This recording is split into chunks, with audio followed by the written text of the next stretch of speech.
Hello মা, শুনছো? আরে কিছু না, এমনি আজকেও সোয়াবিন খাওয়াচ্ছে, আবার আমাকে দিয়েও রান্না করাচ্ছে। বলো তাহলে। যখন তখন খালি মাকে ফোন করে এটা বলা ওটা বলা। আরে দেখো না মা, আমাকে দিয়ে খালি সোয়াবিন খাওয়াচ্ছে আর নিজে বাইরে গিয়ে বিরিয়ানি খেয়ে আসছে। আবে সালে, আরে কি জানি কার সাথে মা বিয়ে দিচ্ছে, খালি সোয়াবিন খাওয়াচ্ছে আমাকে, জানো? ঠিক আছে মা, চলো রাখি, নালে এই তরকারি পুড়ে যাবে। হয়তো তো স্বপ্ন পূরণ। মিথ্যে কথা বলে আমার নামে, যতক্ষণ না আমার নামে মিথ্যে কথা বাপের বাড়ি বলবে ততক্ষণ শান্তি হয় না, না? সেটা তো ঠিক, মায়ের কাছে বলে আমি একটু শান্তি পাই। আর কেউ বাকি থাকলে তাকে ফোন করে নাও।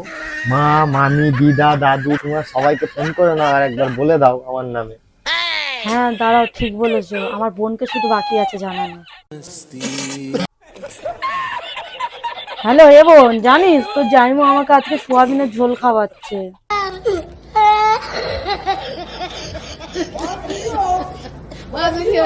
Oh my God, what kind of this?